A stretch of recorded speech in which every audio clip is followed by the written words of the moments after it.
নমস্কাৰ বন্ধুসকল, চাওক আমি আজি সকলো গাঁৱৰ ল'ৰা ছোৱালী কিয় ওলাই আহিছোঁ গম পাইছেনে? চাওক আমি গাঁৱৰ সকলোবোৰ ল'ৰা ছোৱালী আছোঁ আৰু গাঁৱৰ ল'ৰা ছোৱালীখিনি মিলি আমি আপোনালোকৰ পৰা অকণ সহায় বিচাৰি আছোঁ।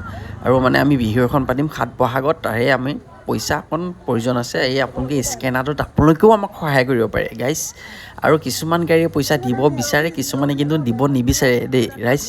আৰু মানে কিছুমানে কয় চৰকাৰে পইচা দিব বিহু পাতিবলৈ চৰকাৰে পইচা দিলে আমি আপোনালোকক ৰাস্তাত এনেকৈ নধৰিলোঁ হয়। আৰু আমি কেতিয়াও দাবী নকৰোঁ, আমি এটকা দিলেও ৰাজি, 2 টকা দিলেও ৰাজি, যি দিয়ে সেইটোতে আমি সন্তুষ্ট। আমি চৰকাৰে যেতিয়া বেংক পাছবুক বিচাৰিছিল তেতিয়া আমি গমেই নাপালোঁ, মানে সেইকাৰণে আমি এতিয়া চৰকাৰৰ পইচাটোৰ পৰা বঞ্চিত হৈ আছোঁ গাইজ। এয়া গাড়ী আহিছে, গাড়ীখনে যি দিয়ে আমি তাতে সন্তুষ্ট। আৰু আমি যেতিয়া হুঁচৰি গাওঁ গাইজ, আমি হুঁচৰি গাই যিটো পইচা পাওঁ আমি সেইটো খাই নেপেলাওঁ।